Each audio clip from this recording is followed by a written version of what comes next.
interesting musicians then that I didn't look back, and I've been a professional musician and composer since then. And although I'm very happy to be on this panel, I know there's equally, if not more, qualified composers in the audience. So it would be great to just share some ideas. Slight oxymoron being on a new music panel, but being a traditional musician, and it's something. Even though my band is called a folk band, all our music is completely original, though it references music from hundreds of years ago. But all the music we perform is newly composed music, as is all the music that I earn my living from new music. I don't really earn any money from playing traditional music anymore. It's all from composition and performing new music. So that's me. Thanks, Aidan. And Kyle, do you want to introduce yourself to everybody? You can't actually see you. Sure. Is it possible to see everybody at least once? Is that? I just feel a little weird. I don't mind looking at the four of you, but if I can see that there are other people, okay, that's nice. Okay. Maybe I should position you so you can see at least the person in front of you. Sure. There you go. Where are you? Oh, that's good. Hi, everyone. This is my giant head, which looks more giant on the screen. I apologize. Maybe if I sit back further, I look less giant. Is that less imposing? Still a massive screen. Okay, so I'm Kyle Brenders. I'm in Toronto, Canada right now. It's 9:30 in the morning, which is fine because my kids woke up at 5 this morning, and my one son was up all night being sick, so that's great. But I'm a composer and a saxophonist and a performer. I have a weird background of kind of jazz and avant-garde, experimental classical music. I like to always tell people my two teachers were Alvin Luce and Anthony Braxton, so they're kind of very divergent worlds, but to me they're very connected.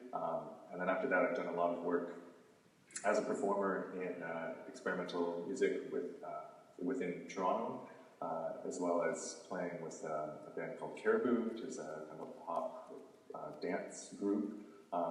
And then I also have this second life, or parallel life, as an arts administrator, where I've been artistic associate for a company here in Toronto called Soundstreams.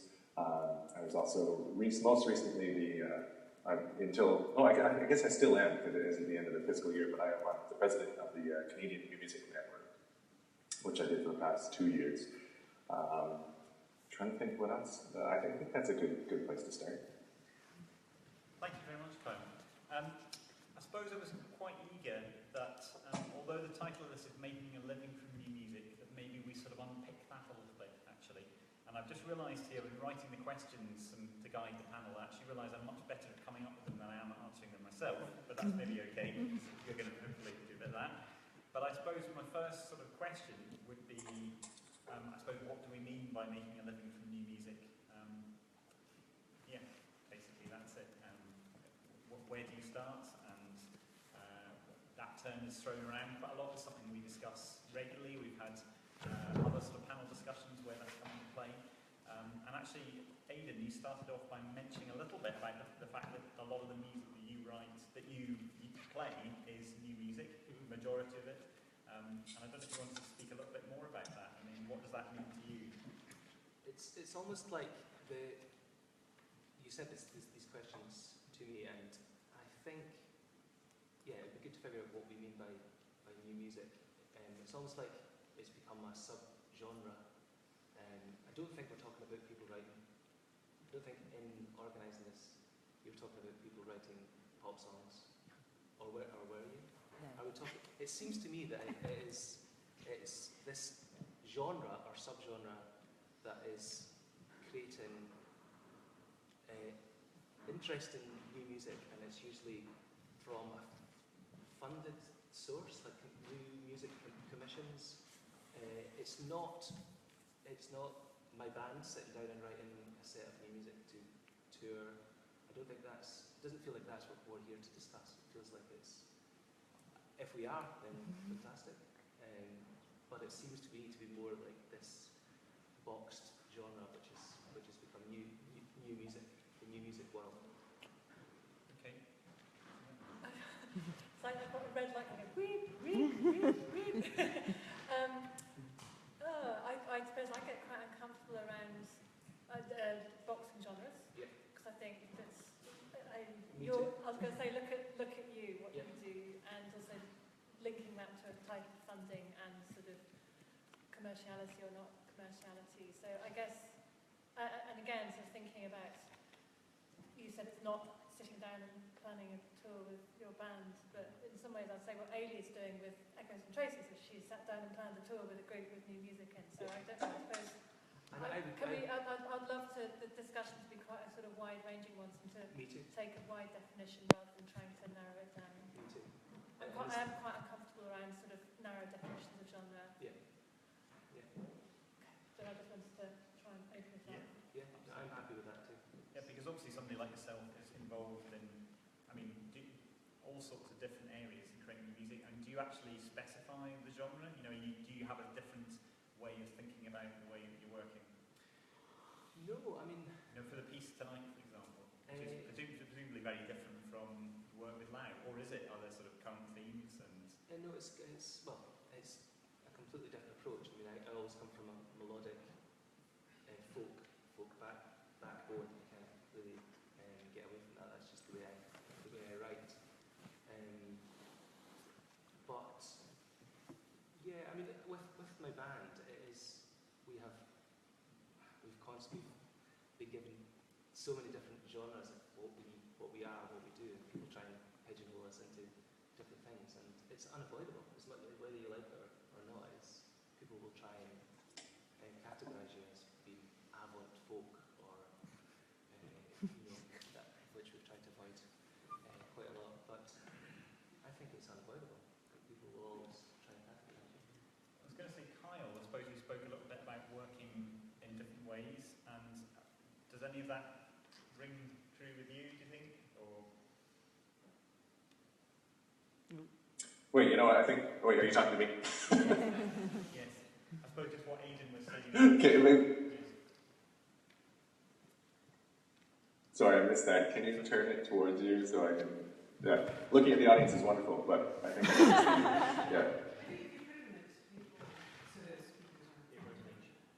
Yeah, what I was going to say is, I suppose Aidan, you talked quite a bit about genre and the way you're working across genres, and is that something that you've encountered?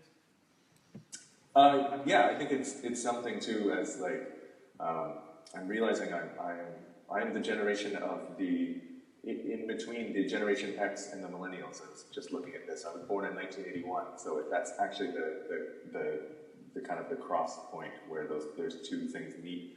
And I'm finding something that both of those generations kind of encouraged was this kind of the postmodern kind of cross-discipline pollination of their own kind of work. I refer to myself as a polystylist, which is a kind of made-up term, but it allows me to look at various styles. If I'm doing jazz, I never do straight jazz, but that's what I learned in.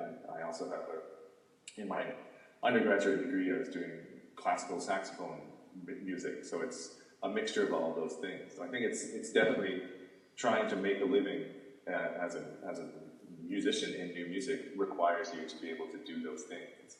And on top of the actual musical stylistic things, there's also kind of the entrepreneurial side of it, where you also need to be able to, you need to have some knowledge of how to run an organization, or how to do your taxes, how to connect on social media, how to create a website, all of those things that kind of help promote the work that you do. It's all part of who you have to be now. Can I put that to Alan as well? Yeah, to think of what Aidan does, at the risk of coming on all fanboy, Lau's last album was my #1 album of last year. It was the one that, when I was still a journalist, I made my #1 Scottish album of the year in Sunday Herald. And part of the reason for that was because it was music that refused to set itself boundaries within any genre. The bell never rang, because you're working with the Louisian Quartet and building on having worked with Northern Symphonia, and there was new music, there was traditional music coming together, and what impressed me was that thing of not setting boundaries. And I think perhaps that's where not just musicians, as most people in this room would maybe think of themselves, but everybody across all musical genres, and from what I now see in the wider perspective of Creative Scotland in terms of authors or visual artists, is that perhaps in the world that we're living in now, you cannot just pigeonhole yourself in a genre. You have to, not only, as Kyle said, be a one-man business and production team, one-person business and production team, sorry, you have to keep thinking outside those genre boxes as well. I mean, interestingly enough, a few weeks ago, Creative Scotland published its art strategy. I don't know if anyone's read it. And for me, one of the interesting things in that, and one of the things that the media picked up on very much, was the element of what can Creative Scotland do to raise the stature of the artist in society. And I think that's also one of the starting blocks for the sense of this question of how do we make a living as a musician or an artist. One of the things we have to think about doing is how do people not go, oh yeah, you love what you do, will you come along and do it for free? And I think that, that's one of the things that we can think about doing as an organisation, as part of now a framework that we've published that goes towards helping a sense of all artists being able to make a living. We would never have been able to make that album if it wasn't for support from Creative Scotland and PRSF. And we did go into a more experimental new music territory, and we would have sold more records if we hadn't entered into that territory. So there's this constant artistic value versus commercial value, which we have ignored and therefore have old shoes. But we feel in our hearts that that's what we want to do. But to make new music without those resources is really impossible. I suppose that's a question of is that possible for certain types of new music? Is that sort of an oxymoron of the idea of free work? You know what I mean? That musicians are involved in, is it something that you think musicians have to engage with along the path to get where they want to get to create what they want to create? It's artistic value, isn't it? That's what it comes down to, really.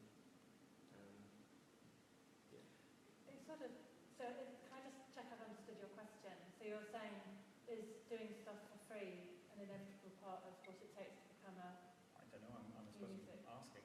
Yeah. I mean, I suppose if you're asking the question about whether a certain type of new work requires subsidy, I guess is Aidan's point. Or maybe a certain type of way of working requires support, which is, there is something about, again, I think equating genre to subsidy or not subsidy is really dangerous territory. But I think there is something about a way of working. Absolutely, if you need more space and time and you need to take a few more risks, that requires some sort of subsidy or support. You know, and exactly you say that. So you took a risk on that album, which were you doing it purely on a kind of, I hesitate to use the word commercial because commercial is quite a loaded term. But if you're doing it purely for a kind of like making money reasons and without any support, you wouldn't be able to take the same amount of risk and to try actually push yourself forward artistically. You can, by the way, tell me I'm talking rubbish if you don't agree with it. It's fine. I suppose I wanted to actually kind of take a little bit of a step back, or to reel back a little bit and talk about, I was very interested in what Alan was just saying about sort of status and the sort of role of the artist, and which in Scotland, I should say, there does seem to be some recognition that the sort of artist voice, something that culturally in Scotland, I think, isn't contested in the same way in England it is. So that's a very precious thing you have north of the border. But connected to that, I think there is something about, as well as stature and status, was thinking, in preparing for this panel, I was thinking about making a living, and for me it also means what's a sort of sustainable life as an artist, and that's both about how you pay your bills, how you feed your family, but it is also about how you keep doing what you do in a way that is nourishing and nurturing rather than one that pushes you to the end, as it were.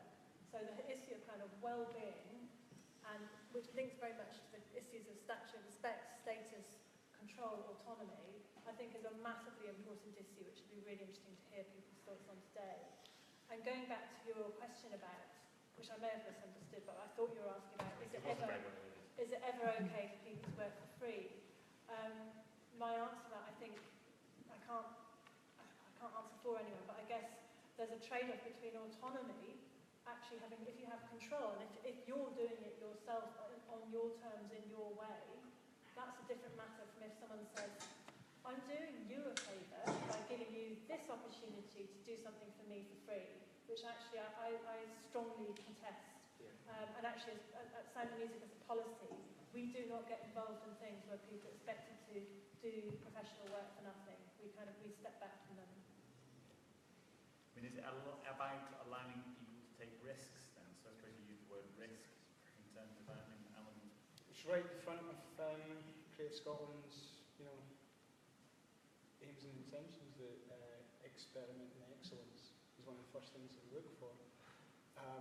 I think from the board down, we're kind of advised to look for artistic risk, but with as little financial and management risk as possible. So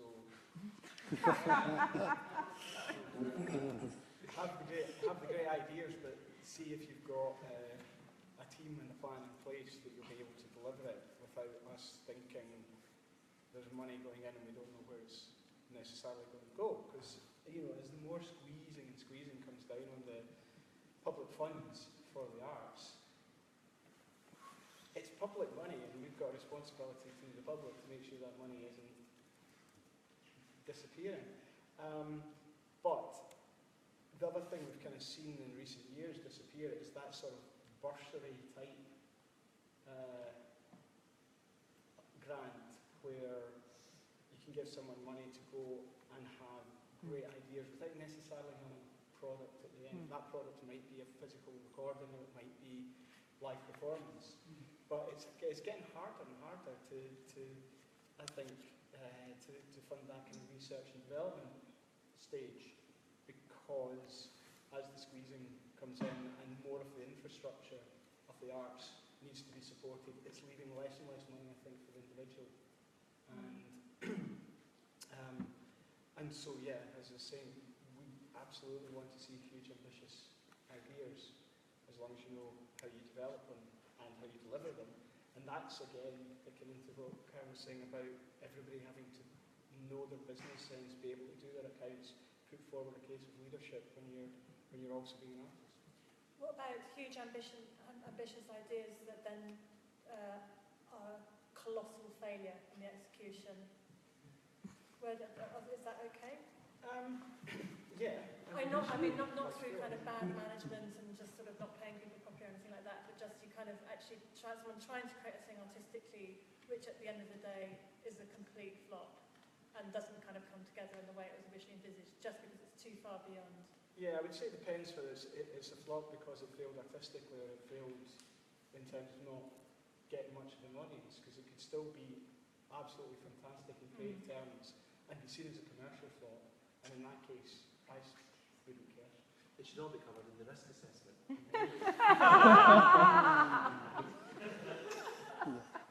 I ask Kyle's experiences on this and just perspective from Canada? Is that just really you? Do you sound familiar? Sorry, I missed that last. Does it sound familiar to you? I don't know what the situation's like for you in terms of work you've been involved in. It's similar, and it's funny too in the way that artistic risk exists. I guess I'm going to talk, since I still am the president of the Canadian Music Network. When we're talking about Canada, it's like the size of the country, the geography is just staggering, but yet we all are defined as Canadian. So what happens in Montreal, what happens in Toronto, what happens in Vancouver they have their own kind of micro kind of infrastructure that exists. and their ability to take risks is different in each of those cities. In Montreal, there is a culture and a community there that supports risk-taking and also very specific, culturally important kind of Quebecois music. So there are composers and performers there that have a really intense, sustainable career there making music and not doing very much else. In Toronto and Vancouver, the economic climate is very different and the cultural climate is very different, so the ability to take risks is a lot harder. The ability in Toronto for me is what I've had to do to kind of make the risk-taking music that I want, the music that actually feels most artistically satisfying, is taking on other kind of more conservative, more commercially viable, even though I should be doing that in airways because nothing I do is actually commercially viable, but slightly more commercially viable. And that's kind of the history of being Toronto. There's different kind of underground things where people work day jobs so that they can do work for free because they want to be able to do the work that they want to do and not have to compromise what they're doing to make a living off of that. In terms of the way that the Canada Council thinks about it and their ability to kind of support this work, it's upset because it's a very strange. Music in the Canada Council also funds orchestras as well as unstage roles. So there's this huge gap between the funding levels that exist. And orchestras take very few risks, and individuals take a lot of risks. And this is just in 2017, the whole program is going to be revamped and restarted. And hopefully this is one of the things that we'll be able to address, because they want work to take risks, and that's what they want to support. And it doesn't necessarily have to be commercially viable. I think they're willing, the impression I get from discussions I've had with them is that they're willing to see things fail, and that's okay. But also, they want to be able to see, they want to see that it's connecting to the country, so connecting to these divergent communities, these diverse communities across the country. Being inclusive and being equitable is also an important part of it. It's this crazy balancing act that we're having to deal with. I'm not exactly sure how it's all going to come out much, but it's part of the new reality of what we're living in.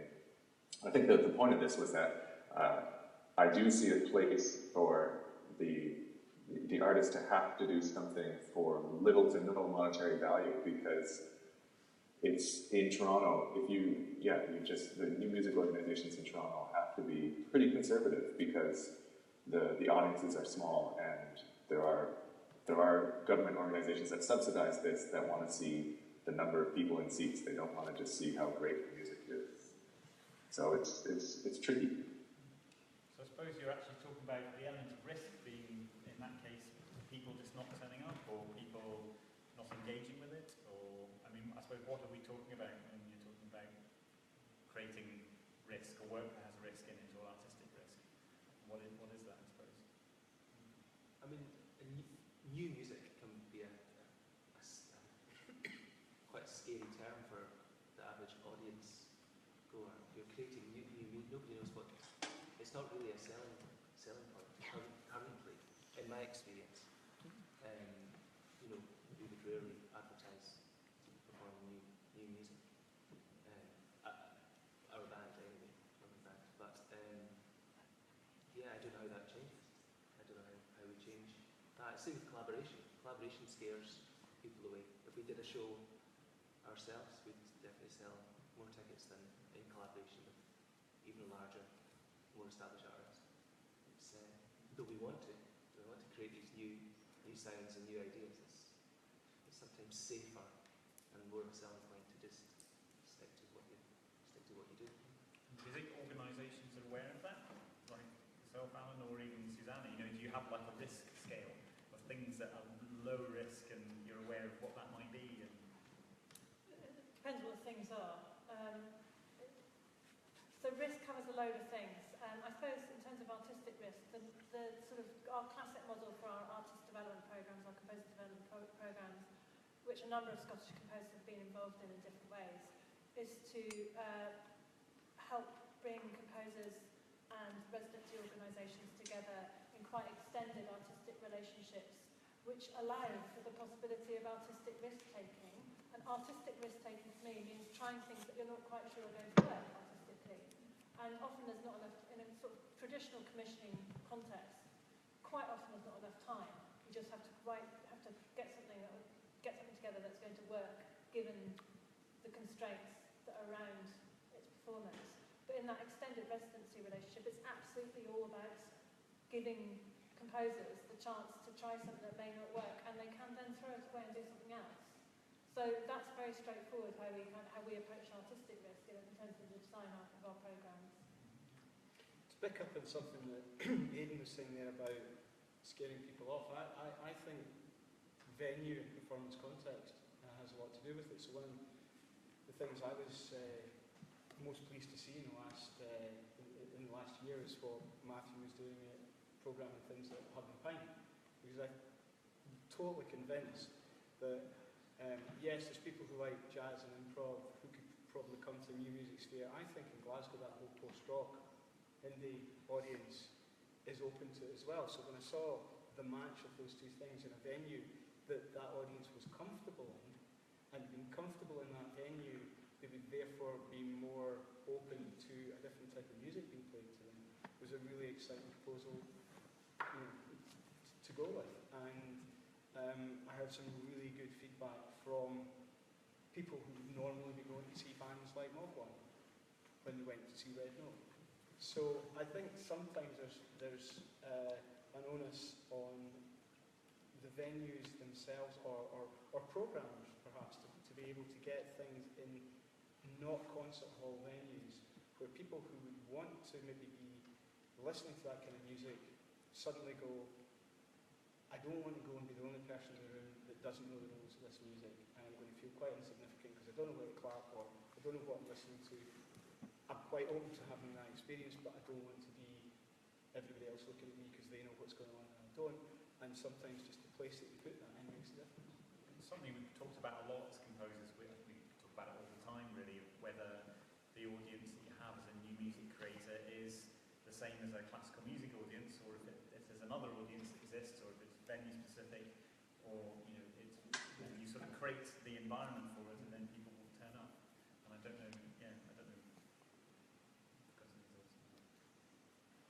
Can I comment on that? Yeah. Just the idea is that the musicians and the artists taking risk, it's also there's a risk level that the audience has to take, right? And that crossing that threshold, that literal threshold into a tunnel is a risk that some people are unwilling to take. They can't see it, but crossing into a space that's more comfortable is something that they're willing to do. So being able to, the artist to take a risk by putting their music and presenting it in a different atmosphere. Maybe people aren't just sitting there and listening; they're having a drink, they're talking. That will affect the performance, but it will also allow a different audience to connect to the music. I think that's really important. It's something that it's funny that this is becoming this global phenomenon for new music, considering it's kind of how all music has been presented everywhere else in the world forever. So maybe one of the things that we should be doing in Scotland, we are doing, but maybe be even more proactive about it, is making sure that we are financially supporting the venues that will take those programming risks. I know from the mapping exercise that New Music Scotland did, I think one of the places that said they don't do this kind of programming, but they normally do traditional folk music, it's like Atlanta and Stornoway. As an arts centre, there probably are opportunities and audiences that could be developed there. So, they're one of our regularly funded organisations, so we need to make sure that places like that, when they're up for the next lot of core funding, are being as broad with the programming. And I do see it in a lot of places around. I think places are, within Barna, different places. We should be supporting those venues to feel that they can maybe have less of a commercial financial risk because they've got a bit of support, knowing that we can be much more creatively open. So it's about creating that kind of environment? It's obvious to me that the risk that venues around Scotland were willing to take 10 years ago was much more adventurous than it is over the last 3 years or so. There's a marked change in presenting experimental projects to venues around Scotland. It's completely changed over the last 4 years. And how much does that increase the further you get away from central belt? Much more. Obviously, it's much easier in Glasgow and Edinburgh to do things because of the massive population. But yeah, if you want to take some experimental music to Wick, there's a much better chance of that happening 10 years ago than it was then. Why? Is there a reason for that? Yes, why? There's less money. There's less money than anything. Completely. It's all to do. That's just down to that. Exactly. And is that because new music is more expensive, or that they're feared that the audience won't come? What's Audience numbers. Yeah. I And mean, is you could budget for, a handful of people turning up to hear a newly written piece 10 years ago, and now it's just the books don't balance compared to the amount of money that's available. Many theatres, I'm thinking of say the Bronson in Moscow, they actually survive on the panto at Christmas, and on the back of that they're able to maybe to put on more experimental thing.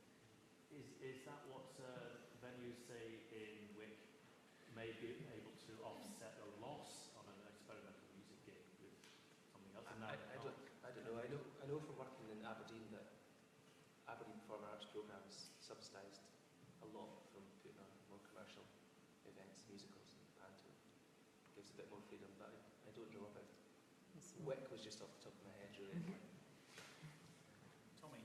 Just wanted to ask whether, if it was possible to answer this question, how do you gauge whether or not a piece of new music worked? What's the criteria?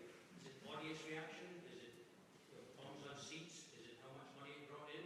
Is it performers' reactions? What? How does it work? How do you say that piece worked or that piece didn't? Why? how would you answer that? I'm asking you. You can't. So objective. I can't answer. Well, I think it's an interesting point. I mean, I suppose, is it bums on seats? Is it a 5-star review in a newspaper? Is it more people wanting to do that, or is it something else? The old me would say critical response. I don't know. I've never judged success on bombs and seats. How would Creative Scotland judge success for that? What would they see as a success? Assessors. So more than one person's opinion. Yeah, a cumulative sense. It's quite. There's no simple answer, and that's why you've asked the question to watch us squirm. I think it's probably a sort of mixture of factors, both about it's both how the performers and the presenters themselves feel about it, as well as. And by the way, I hate the term bums on seats. It's so derogatory to the people. Composition new music as an act of communication and a desire for expression. I absolutely loathe that term, and it shows such, I don't know, it kind of sets me out in hives really. So actually we should be interested in the people who are listening and who have come there to be there. To reduce them in that way is so upsetting for me. But it is a mixture of both how the audience have experienced it, how the performers and the composer themselves at the heart of it have experienced it, critical response, how it was the expectations beforehand, what happens in the moment, how people feel afterwards. There's a kind of whole mix of things in there. And it's a living, kind of constantly shifting thing, I think, whether something has been a... It's quite a difficult thing for funders to take on board. Yeah, They commission someone to write some music and then they wonder, did that work or not? there's definitely an element in our assessment of the success of it, of how far it has helped develop the artist's practice. Well, if we feel that it's taken the artist onto a different thing and onto another level, then I don't know that we are scrutinising audience numbers and commercial feedback as much. Legacy, outcome. Oh yeah, I was going to say something about. Oh, sorry. Sorry. So I was just going to think the idea of legacy. You know, for me, something like all of this. It's all very subjective, but there's a level of success that happens when a piece is played more than once. That's there. But it's such a weird thing in the culture of new music that everybody wants the premiere. Nobody wants the second performance. Yeah. So that's, I think, something that, to me, is showing a real successful new piece when it's performed more than once. Although there are forms of new music which only exist once. You know, there's sort of free improvisation and things like that. They happen, they're gone. The world's moved on. So that's true. Yeah, but the free improvisation isn't about the composition. It's about the performer who's on.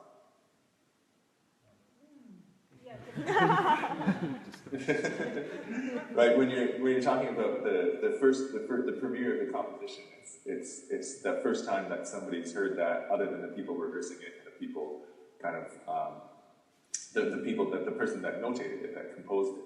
When free improvisation is so much about the culture of the individual, it's about the performer performing. When that performer performs, there is a language that they're using every time. Evan Parker sounds like Evan Parker every time he plays. If Evan Parker came out there and sounded completely different every time, it would be totally different. There's something, then there would be a premiere every time he played. But it's this kind of long form kind of idea. To me, it is that this is all one music, and where a new composition is something that has a very concise beginning and a very concise end that can be repeated. Where the free improvisation can't be repeated, but the language and that performer can be put in a new context and still be performing that music. Can we save that one for another day? Because it's not about making but I don't agree with you. But let's take that one to the pub. Yeah. I wonder if a better way to look at this, to think about it, is in more general terms, like about time frame, and the kind of time frames in which we end up judging these things. And I'm thinking this partly because I reviewed the 2014 commission report from Creative Scotland, and I can't remember the group that commissioned it, on live music in Scotland. And I'm sorry, did I say Creative Scotland? I did. Okay. I thought I said music studies. And there's a sense there that one of the things that we've lost fairly recently is a longer term, a much more perennial support mechanism for people trying to be artists and make music. And it's very difficult to answer Tom's question when you're being isolated in time and saying, was this thing successful? Well, what is this thing part of? And what is this thing moving on to next? Regardless of whether it's a one-off performance or it's a piece in the way that we can isolate. Like, how does it fit into a line that draws in the future, but also a line that to the people around? And what's its influence, and how does it all factor in?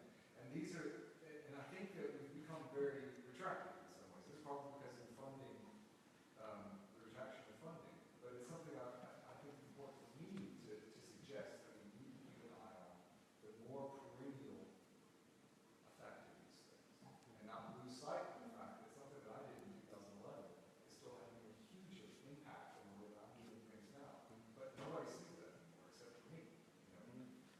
I think for audiences, consumers, whatever you want to call it, we increasingly live in a world where things are interesting for 5 minutes and then the next thing comes up in your timeline.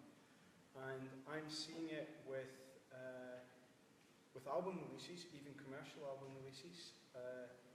There are a couple of albums that in the last year I think are the best albums that have come out of Scotland, where at the weekend I was talking to the label boss who told me how many they had sold, and it was heartbreaking to see the tiny number that they'd sold, and they'd sold them in the first few days, because a week later, even if you've had the best reviews of your career, the biggest amount of coverage in all the magazines and newspapers, 1 week after you release that album, everybody's on to the next week's album. And how to get that longevity at the moment, I don't know. In terms of more this kind of sector, what we're touching on there, and that is an idea I would really like to find out, that if money starts getting squeezed, we can't do help with so many commissions, what should we be doing to try and get past pieces of work played again. Because to me, it's one thing that would be still getting some money coming in. But I actually think, tying right back to the thing about stature and status, that's the way you get a sense that the composers in this country have a body of work. Yeah, All we've got at the moment is a bunch of flashes along the way. We've not got a body of work. Daniel Greenberg, composer, Glasgow. I don't understand why people can't follow instructions. Right. So it seems like given that we're losing audiences to other media as well, like games and films and things like that. When I've been going to Creative Scotland funded bodies about ideas for future commissions in music, they've often said there's no budget for music. So you've got things like theatre. There's a kind of disparity between theatre organisations, or there's a games conference as well, last year. And Creative Scotland will have a framework in place to advise the games budget includes, say, a few £1,000s for marketing, but they don't necessarily stipulate that they spend a bit on their music. And So that's not coming to Creative Scotland for the funding, but going to someone else, you say? Well, no, through it's Creative Scotland funded ventures, it just kind of ran into a few things with no budget for music. And maybe But we don't have separate budgets for each genre. We have the Open Project Fund where you put in your application and the music team assess those applications if they're music ones, and then they go to a funding panel where all the different genres will be fighting against each other, going head to head, depending what's in the pot at any time. But I think what Daniel's meaning is, say, a games company that he's gone to, the games company has applied to Creative Scotland for the money to develop the game. They haven't put a budget aside for music, is that right? So in their application to Creative Scotland, they haven't budgeted for music. But the Creative Scotland part of the role of Creative Scotland is to advise on projects as well and say, well, we like your project, but it could do more of this or that. To an extent. To an extent, but I just see that there's a lot of other creatives that aren't using the music to a very great extent, or that it's an area where they're economising. Yeah, That's something that I'd be more confident commenting on the making sure that somebody's project was within the proper guidelines to try and get them funding, than to start actually making suggestions into the artistic parts of the. Can I just Paul had his hand up? Do you want? Yeah, Paul Macklin. So just to come back to the issue of funding applications to anybody. Let's take Creative Scotland because you're here, but there are many. I mean, basically, it's true that this is public money, but artists pay taxes too. And so we're paying taxes to a government that's funneling money back through Creative Scotland so we can have the privilege of applying to funding, which we have to do extremely competitively, which we're probably not going to be paid to write those applications. We have to do it in our free time. And then, if we're lucky enough to get the money that we paid to the government in the first place that comes back to us, then we have to create such a competitive application that we end up putting in hundreds of hours of unpaid time to make that project actually happen. Otherwise, we'd never have been excellent and risk-taking. And this is a vicious cycle, which leads to the self-denigration of the artist and their intrinsic value. So I can see a catch-22 situation in reduced amounts of money, meaning that you start shaving things off your budget, and one of the first things that comes is you can put your own skills in kind. So it's already self-defeated, the whole idea of trying to raise that. But there are so many good applications coming in all the time. Most of them asking for more money than is available, because maybe they're thinking that Creative Scotland always shaves a few thousand off anyway.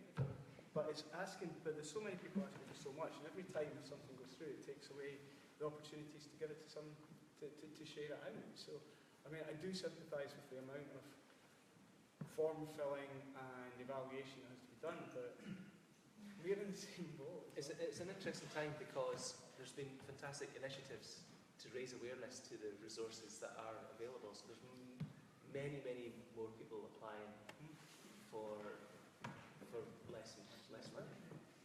So, which must be a nightmare for yourself, for everyone, actually.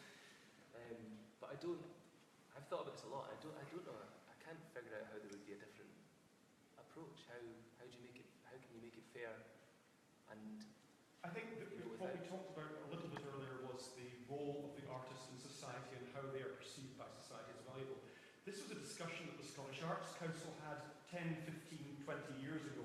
It's an ongoing discussion. And unless one cracks the nub of why we matter in the first place, we'll never get off this platform of what the point of funding us is.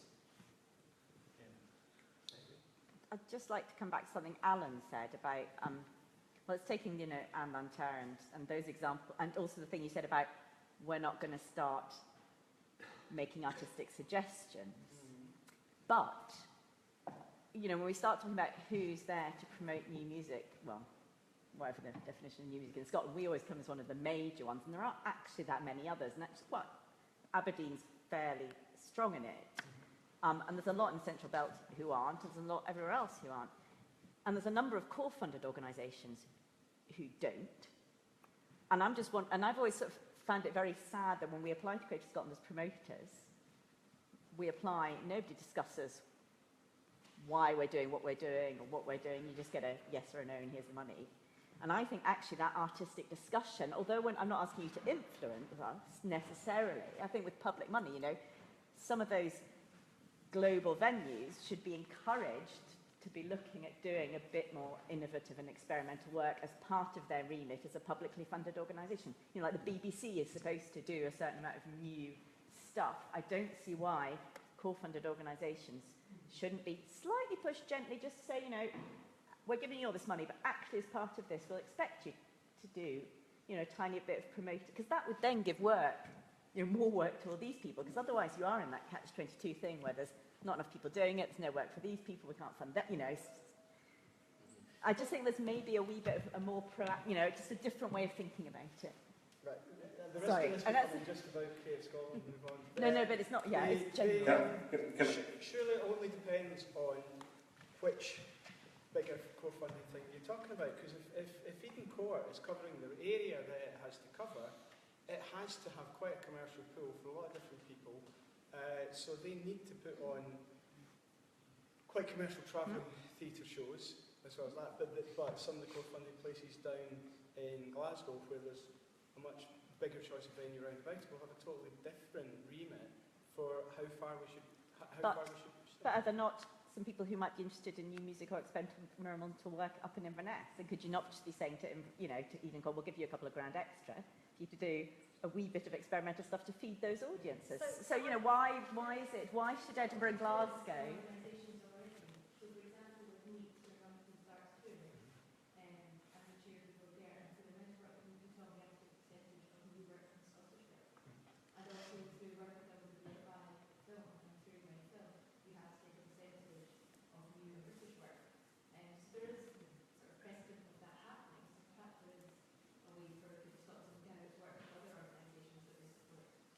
Then 2 months after that, reports on the paper about how Creative Scotland is forcing people to programme in certain ways. I have a kind of view on this as well, which is I sort of yes and yes. Like all of you, I go to lots of really terrible new music events, which are really badly presented with no love and no thought, and often it's the ones where they maybe think of the people sitting out there with bums on seats, but actually there's no thought of it being a kind of living encounter of living music with living people. And the idea, so part of me would say, some of those venues and promoters is like, please don't do new music like that, just stay away from it. So going back to the original topic of the session about making a living as an artist, one of the reasons we set up the programme which has supported Echoes and Traces, Composer Curator, is actually I think you could put more resources. So my plea to funders is like, I think there should be more resources going to the artists, the creators who often have the most creative ways of actually getting work across to a living audience. It's interesting talking to composers. So tomorrow is my 4th work anniversary at Sound of Music, which is hard to believe. It's gone very quickly. And in that time, I talk to composers all the time. And they all sort of say similar things about their desire to kind of present work in new ways. Firstly, they say, we have to create our own opportunities. We cannot wait for the phone to ring. Secondly, they have really strong views about programming and how work is curated and brought and presented to a living audience. And thirdly, they have really strong views about the encounter with that audience as well. And it turns out that composers and creative producers are really good at that sort of thing. So I would be arguing, put more resources into their hands to actually do it properly, rather than try to persuade venues who resent having to do it, to do something which they kind of feel kind of a bit begrudging about. So yeah, more resources to composers, that's what I think. Popular vote. Well, yeah, it's a totally different context, I think, in that the cultural utopia that is Canada, with our current Prime Minister, who has agreed to double the funding to the Canada Council, which is unprecedented. I still don't believe it yet, but it's coming, it's starting, I'm seeing it a little bit. And this is something what Susanna was talking about. Simon Bro, who is the president and CEO of the Canada Council, has said he wants to put the money into the artists that are taking the risks and doing the work. And he also has said multiple times the energy should go in the art, not the application. So the new program is coming out, and I'm an advocate for it because I haven't been embedded in the old program for 40 years like a lot of new music organizations have. They're afraid of it because it does ask them to do different things, like organizations that have operating funding or core funding. For them for them to get an increase in their funding when there's new money in the Canada Council, they have to meet the strategic priorities of the Canada Council, which they've laid them out about diversity and inclusiveness and working with First Nations and kind of changing. Basically, it has to change your program to reflect Canada, and that's the way I think that things will change and will allow for these people that are like myself and like my peers that have been creating for kind of the last little crumbs of the funding to be able to kind of start having a foothold into that funding model and be able to support work that will hopefully reflect what Canada is doing, and also kind of give it a public, because that's the other side of it too, is that the Canada Council not only wants to fund this work, but they want people to see it. So putting more money into digital strategies and into touring and into promotion and market development is something that they're also doing. So it's still not clear how it's going to happen, but that the money will go cross disciplines into all of these different aspects, so that hopefully it'll build this. And where the money's coming from, I'm not sure yet, but it's been said that in 3 years from now, the funding will be from 150 million to 300 million. So it's still not a huge budget for what it is, but it's a little bit better. And I'm hoping that will kind of trickle down into other provincial and municipal funding bodies so that they see the importance there. So sorry, yeah. Oh, and let me just say that there are opportunities. I don't work for the Canada Council, I feel like I'm supporting them. But it's funny that every time I hear Susanna talk about Sound of Music, I'm like, shit, I wish there was a way that I could apply to Sound of Music, but I don't think there is really international. Are there international artists and organizations that can apply for it? I don't think so. But with Canada Council, they are starting to open the doors so that it's not only Canadians that are applying for it, but international composers, performers and organizations can apply to work with Canadians. It's kind of two questions. One, touching on what Susanna said about not forcing venues to perform new music and resenting it, basically. But if the venues don't give the space to the performer promoters in the first place, where do we put it on? There's that kind of argument of maybe not forcing the venues to promote, but at least maybe forcing is too strong a word, forcing the venues to make space. Make space, yes. Yeah. I think forcing anyone to do anyone's really difficult. Yeah, that's why forcing is not the right word, but it's the best I can. Incentivising, maybe. Yes, that's a better word. Thank you. Yeah, it's how to go about incentivising venues who are maybe, as you said, resenting putting on new music to at least give the space to try. I think that's. I don't think it's an answer, but it's just a kind of. Can I say something? Yeah. There is a model that happens in Ontario that's kind of incentivizing multidisciplinary venues, so venues that are theatre, music, dance, everything, soft seat theatres outside of Toronto, outside of the major cities. And there is a program that is supporting contemporary dance. And what it does is you apply to be a part of the program as a presenter or as the like executive director of this venue. And then for 2 years, you're given kind of carte blanche, you're given all of these festivals, these kind of workshops, these ways to talk about contemporary dance, that then you look back 2 years later and you look at the programming that's happening, and the music is very general, very generic kind of stuff. The theater is very generic. The magicians are very generic, that kind of thing. But then all of a sudden there's 3 pages of contemporary dance that's new and vital and exciting. And that's something that there was one person that said, we should do this, and went to the Arts Council and said, can we have some money to kind of parcel that out and figure that out? But the whole point of this is that during that 2 years, there is an incentive for these organizations, for these theaters to be looking at contemporary dance. They're getting paid to do this, basically. They get, every time they present one of the artists from this program, they get some kind of risk capital that allows them to say, okay, I know I'm not going to make the $10,000 that this artist is going to cost me to bring them in, but this fund is giving me $3,000 to offset those costs.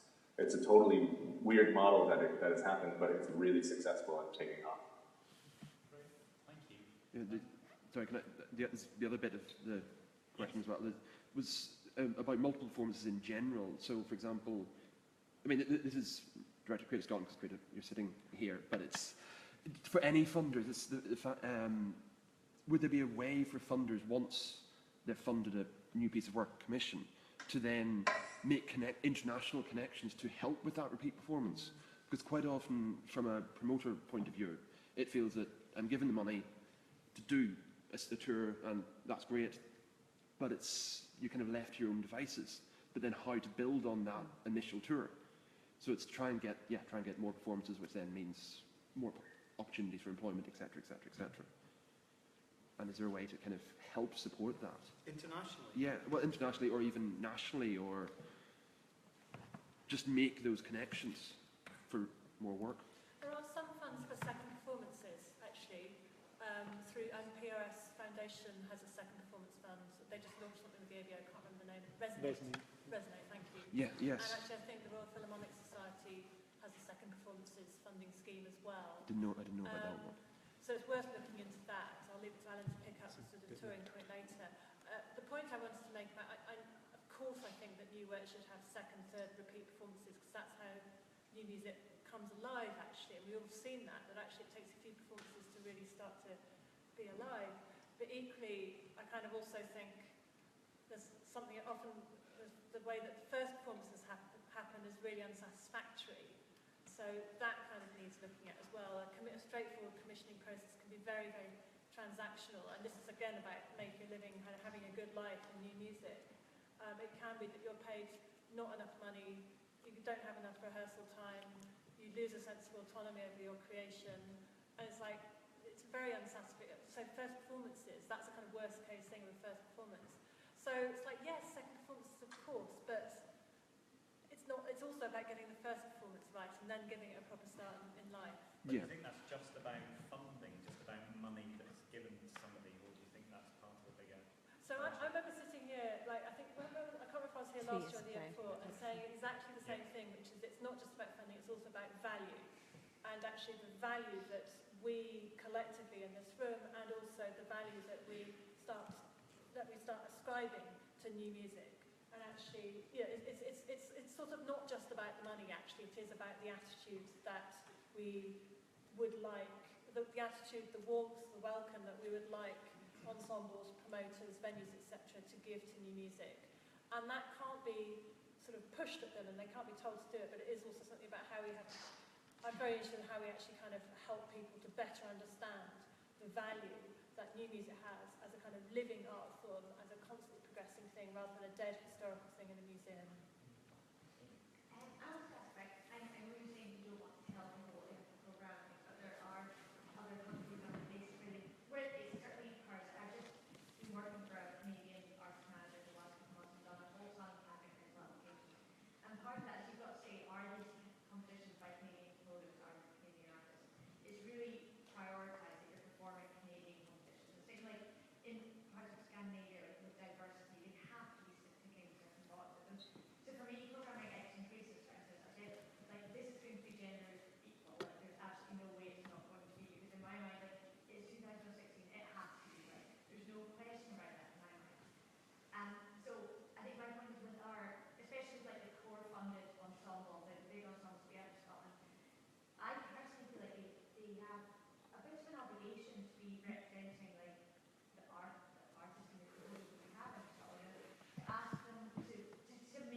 So are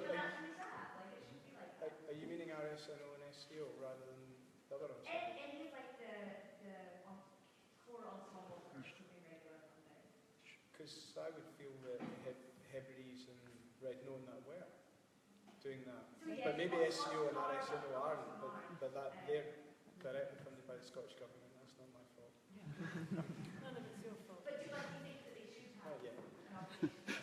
The Scandinavian model is interesting because there's a lot of stipulation about using indigenous components proportion, which I don't think exists at all. I get the impression that some of these ensembles want to do that. That Red Note and Hebrides want to be in these positions to support. Naturally, they want to support the composers who are here. Are you talking about the big kind of RSNO, SEO, festival, BBC? Our big ensembles, it just seems like there's no opportunity to be applying for commissions with them. It's very unclear how that's all going on. And even like things like our Edinburgh Fringe programming, like as Kate also pointed out, it was like in that there was 3 women composers represented in the entire thing. Like it's just, I feel like it has to be more lobbying about that. It's not really good enough, I don't think. That we're just saying, oh, well, that's the way it is, and oh, there's just not that many women composers. Like, look harder, there's so many. You know, it's not that difficult to find.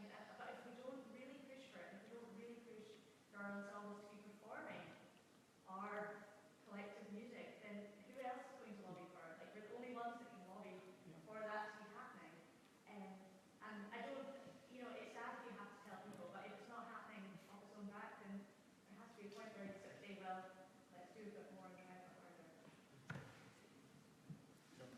Sorry, how do we as creative new music makers, whatever, how do we change this narrative? Because I feel every time similar situations, funders are accused and taken to, you know, and we don't have opportunities. It's like, is this just a cycle that's going to get more and more? Is the hand really going to just keep on grasping tighter and tighter as we have less resources? How can we think around this and change the narrative somewhat? I don't know how. I have no solution, but can we create more interest, more money through?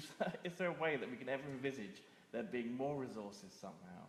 And how do we, as optimistic artists, how can we articulate that even? I know the historical narrative is money gets less, but I'm not sure what I'm trying to say, but I'm just saying, is there a more optimistic view of things? That, I mean, if we have to work, like most of my time I've worked for free, but I've never seen that. And I'm in a fortunate position where I don't have to so much, and I have teaching work and all the rest of it. But that took a long time to build up. But I never saw the part when I was working for free as a crime against me. I thought that was part of my trying to bring people along with me. In the same way that if you start a band, you don't expect necessarily straightforwardly get funding. And so, how do we as new people, so that we create more interest in what we're doing? And do you have any ideas how we could actually get out of this loop of we want more money, or some money, not more money, and there is enough to give? I mean, I agree the national funded bodies do a terrible job of supporting this. Indigenous people living and working. I mean, I don't see why you can't have every week a new concert with a composer that lives in Scotland.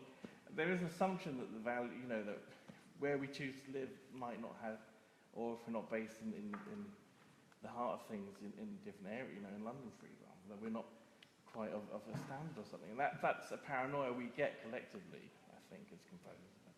But is there kind of a, can you point to a new glorious future? Clearly I can. Within the next 6 weeks or so, the Scottish Government's going to announce its next budget, and there's not going to be any extra money. It's going to be less money. It's post-Brexit. We're all going to get cuts across us, education, health, everybody. So we're going to have less money. That's the point we all need to start talking about how we create different partnerships, how we look at different angles for things. I need to learn all these different avenues as much as anyone else.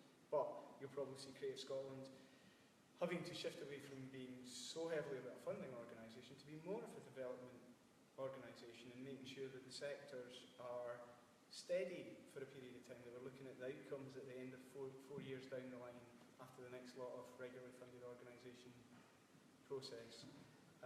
Because there's just going to be less money. So how do we square that? I mean, all I'm saying, it's okay to not be paid. It's okay to take that and say, I need this to develop, so I'm just going to have to do this.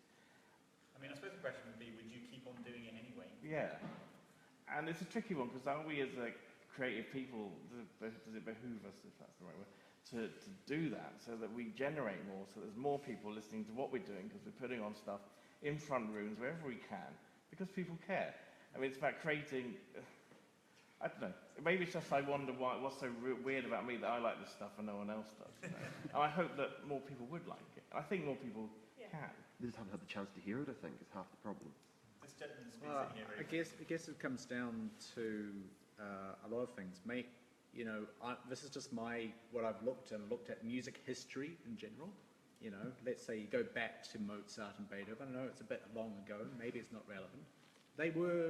They were only part-time composers. At least Mozart was a part-time composer. He was doing lots of other things. Now, is it a case for diversity of voices that we all expect to be part-time composers? And then the question then is, we would like to have another job that supports our composing. We want to be paid for the compositions that we make, but also having a rich musical education sphere that we can contribute to as educators or musicians. So supporting, what I'm trying to attempt to do is trying to say, let's make amateur music making take on a lot more new music. There's 40 orchestras in Edinburgh, 40 orchestras in Edinburgh, and very little, there's some people in this room that have been played by one or two of them, but very little of them are engaging with it. Why? I don't know. I've been emailing them and they often put up, oh no, we don't do new music, or oh, we only do music by people that belong to the orchestra. So if you're outside of that orchestral sphere, like I am, you go a lot closed doors. But by one way of generating these audiences, and one way of finding different avenues for income, which might not be purely composition, is by growing, I am rambling a bit, but by getting the amateur musicians to engage with it so they become the audiences, by getting the school-age kids to engage with new music so they become the audiences. So it all starts from birth all the way up. I completely agree with that, but even more than that, we need to not just accept and say there's less money. We need to look at Canada, who's doubled money. We need to look at Denmark, who's posted out at 7.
coming back to the whole making a living from composing, I take Jolan's point about a portfolio career, and that's a normal thing to have. But can I just take a small poll of how many people in this room make minimum wage from the amount of time spent composing or doing music? Anyone? Okay, yeah, maybe one or two. I think we do need to try and create a culture where composing is seen, even though it's part-time, as a profession, not a hobby. And so we need to, if an organisation is applying for a commission, we need to look realistically at the amount of hours that commission is going to take for the composer and get them paid a decent commission fee for that. So we need to have that as a minimum expectation. And Sound and Music, for example, the Adopted Composer Scheme, that is pretty well paid, but I just did that, and the amount of time I spent on it was, maybe I just made minimum wage from the amount of time I spent on it to make that a good piece. I could have done it in half the time and it would have been crap. But, it was worth spending the extra time on it. But, did you get other value from it, though? Sorry? Did you get other value? Yes. Oh, yeah, definitely. But, if I'm going to look at composing as a profession, then we need to be making a bit more than that from it. And I'm at the stage where I've done enough training. I'm a professional, and we should all be getting paid professional wages when we're doing professional work. It can't all just be development and you get some added value for the next stage of your career. We need to be able to get the next stage of the career. But the general public, when I'm now living near professional musicians, and all my neighbours can't understand why I spent my life composing and don't make money. It is, and I've also approached businesses and was told, oh, what, more artistic touch? It's the whole sort of general public conception that you are creative, and it is a hobby. Well, some of my neighbours told me I'm not a professional person. Yeah, we need to change that perception. Do you think that's a Scottish perception, or do you think it's UK perception or European? Well, I think it's a total UK perception, because I've walked south of the border as well as north of the border. And I have worked formerly with an institution in Germany, and their attitude is quite different, and their audiences will turn up for music. The old 19th century attitude, in the UK, the land without music, it's still there, and it's very difficult to change those attitudes. You need a whole sea change of that. Paul McAlindon. So I just wanted to quickly say, coming back to your example, bottom up, looking at the voluntary sector organisations. 30 years ago, with the orchestras I was conducting in Scotland, I was doing exactly that. Yeah. And it just comes and goes according to who's interested in trying to push it. But then there's a top-down. There's, as we all know, plenty of great case studies of other countries. We can talk about Canada, we can talk about Finland, that places the need for an orchestra in every town in its national constitution. And that's why they produce great conductors and great composers, because it's thanks to Sibelius, it's part of the governmental life that orchestras need to be in towns. That's not a choice, they must do this. And Ireland, looking at the fact that up until recently artists didn't pay tax, for example. There are plenty of very cost-effective, financially relatively meaningless in the big picture, ways one can look at how to build artistic esteem, both in oneself and in the community around one. And that means very professional, clear and loud lobbying, which I don't think a lot of people have the balls for.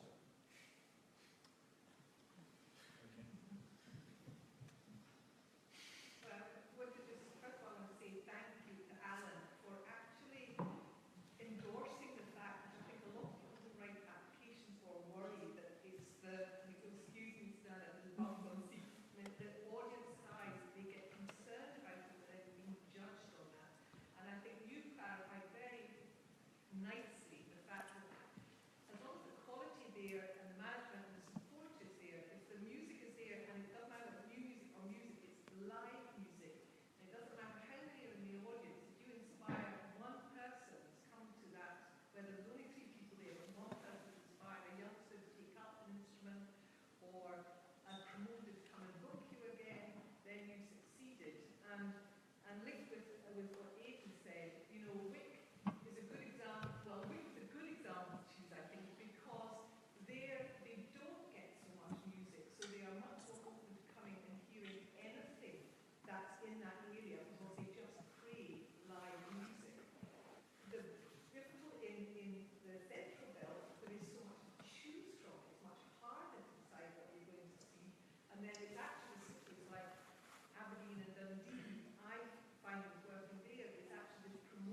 mean, I'd always take the attitude with any reviews that I wrote that if one person read the review, went and bought the album and thought it was good, then that justified writing it.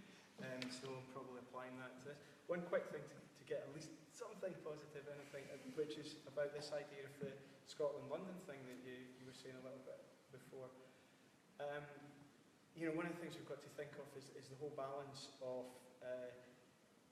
having some money that goes to the musicians and the composers and the artists, some that goes to venues, some that go to orchestras, but also that sector development. And that's why last week we were really happy that we got through the money to support 2 years of New Music Scotland Awards, because I think that's one of the things I can see in other sectors. The Say Award was transformational in the life of Catherine Joseph. And what the young trad musician of the year's done for some people. So it was like, great, here's something in this sector that's a fascinating sector in Scotland. Now we can do something that is actually, we can define and say, this is our Scottish work, that we don't need to not be seen to be getting these awards down south. Same reason I got frustrated when I did that Top 50 Scottish Album of the Year thing in the Sunday Herald, because if you weren't on a London-based label, you just were never in Mojo or The Guardian or anything like that in their end-of-the-year polls. It's like, we've got fantastic music across everything up here. Well, yay, we've managed to get something through for new music in the last week.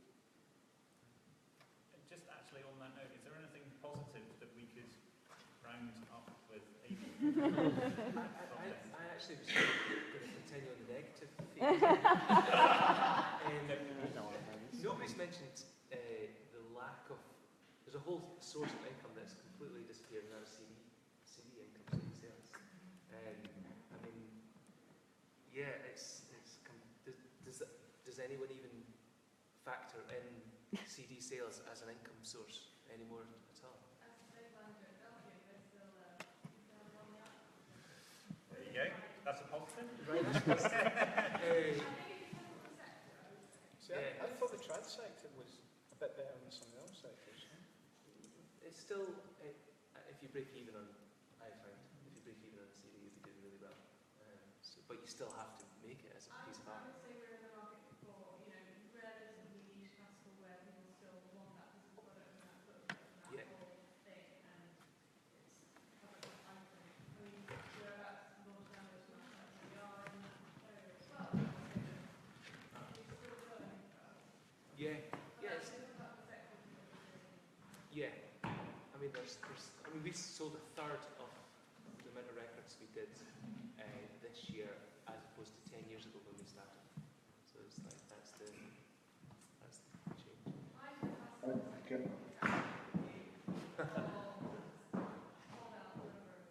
It's creating a unique, desirable product.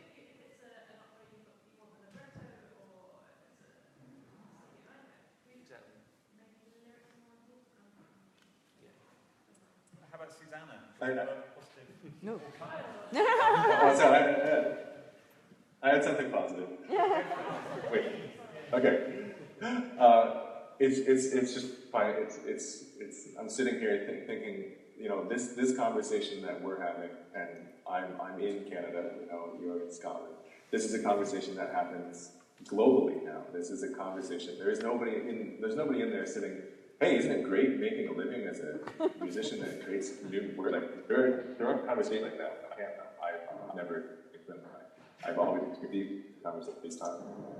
The way we talk about fun is very similar. The way we talk about the objectivity, the value is very similar. And I think that's the positive thing, is that we these conversations all have to be challenged, and yet we all still carry forward and continue to do the work and continue to create more. And that's the thing I think is the most positive thing to take away from all of this. For me, that this is not. I'm not sitting here alone having these problems, these kind of existential thoughts of, you know what, I'm not going to be a musician anymore. Fuck it. Sorry. I'll try not to swear. That it's something that we all fear, we all have these doubts, we all struggle with, but yet we all continue to do it. And I think that's the important thing, because we continue to do it, because we know there are other people around the world that are doing the same thing. Yeah. Thank you, Kyle. And I feel really positive, but in a very echoing a lot of what Kyle just said as well. Having Kyle join us on a laptop on a desk would have been unthinkable 10 years ago, let alone 20 or 30 years ago. And yet here we are talking to someone in Toronto who's able to join our discussion. So we're in a fully emerged digital age now, and that is as different as life was before and after the Industrial Revolution, to my mind.